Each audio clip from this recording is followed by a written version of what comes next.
нәрсә соң квартирник? Квартирник ул иш орыннарында үткәрелүче концерт. Монда сәхнә дә юк, сәхнә ортада күренми, ләкин фатирдагы сыман җылы һәм назлы атмосфера.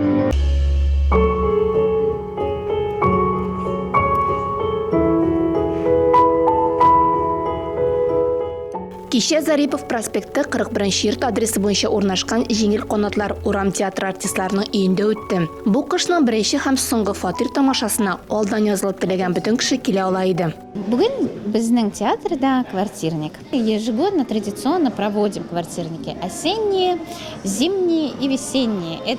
Мы их проводим в межсезонье, когда улицы еще не готовы нас принять в свои объятия.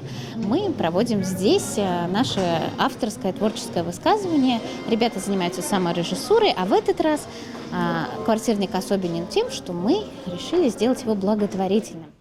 Бу кичәдә фокус, магия элементлары, бию, уен көлке, шигырь кубылды. Шигырь ясаучылар да, тамашачылар да бер ясылыкта, бер янәшәсендә. Кайберләрендә хәтта тамашачы үзе дә катнаша. Бу артист белән тамашачы арасын якынайта, җылы атмосфера тудыра. Поэзия әсәрләренә бирелеп китеп, һәркем үз дөньясын күзаллый. Бу жанрында һәркем үзенчә кабул итә. Гөлнара ханым монда кичәдә беренче тапкыр. Ул монда иптәш кызы чакыру буенча килгән. Татар театрларына йөргәнем бар, ләкин менә бу урам театрын әле урамдагына күргәнем бар иде. Хәзер инде менә бу театрның монда булганлыгын белдем. Квартирникка алга таба да килермен, гаиләм белән килермен дим.